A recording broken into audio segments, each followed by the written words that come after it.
التاريخي. مسؤوليه اداره هذه المقابله هي للحكم خالد النوني، ونترقب باي ميساج واي تيفو سينبعث في المدرجات. البدايه من قريب من الرجاويين، هذه صوره اخرى مثيره للغايه.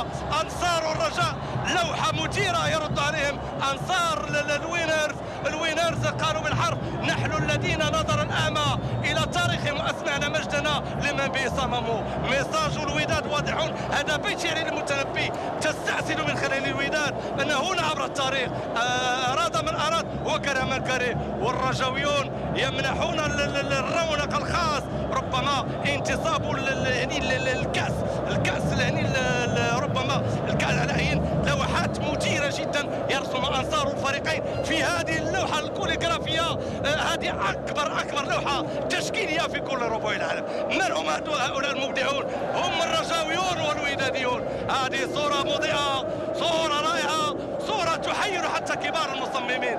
من يقوى على هذا الاستعداد؟ انه استعداد المغربي. اليوم كره قدم مغربيه في الميزان. العلم الكامل لانصار الرجاء وانصار الوداد في هذا العرس الرياضي الكبير الذي يجمع بين الاشقاء، يجمع بين غريمين تقليديين. الانصار جاءوا من كل حدب وصوب. معاقل الوداد، المدينه القديمه، وسط المدينه، حي دومارس، بوركون، بوسيجور، سباتا، سيدي عثمان، عين سبع والمهاريب. معاقل الرجاء، الحي الاسطوري درب السلطان، واضيف درب الكبير، الحي المحمدي، البرنوصي، حي مولاي رشيد، حي الامريم. هذه هي الحضاره المغربيه. لاحظوا الجمهور ماذا يفعل. 75 سنه من تواجد انصار الوداد، وعشرات المئات بل الالاف من اللوحه. مهما حاولت الوصف لن افي هذا الجمهور هذا الموعد التاريخي. احسن ديربي عربي افريقي، صدقوني احسن ديربي عربي افريقي. والدليل ودوا تطلبوا العديد من القنوات التلفزيونيه.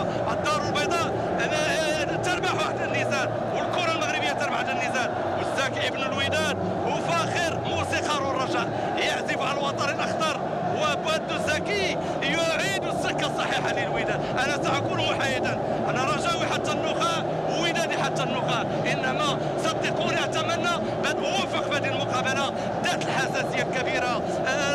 يعني امور على درجه عاليه من الاثاره والتشويق.